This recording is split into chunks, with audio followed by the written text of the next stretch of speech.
కాయమెంత భయాన కాపాడినంగాని ధాత్రిలో అది చూడదక్కబోదు.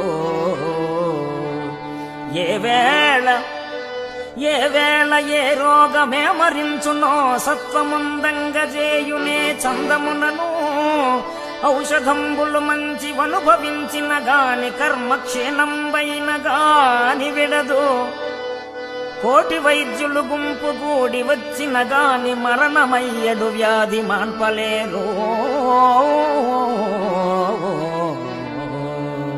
జీవుని ప్రయాణ కాలంబు సిద్ధమైన నిలుచునా దేహమిందొక్క నిమిషమైన భూషణ వికాస శ్రీధర్మపుర నివాస దుష్ట సంహార నరసింహ దురిత దూరా.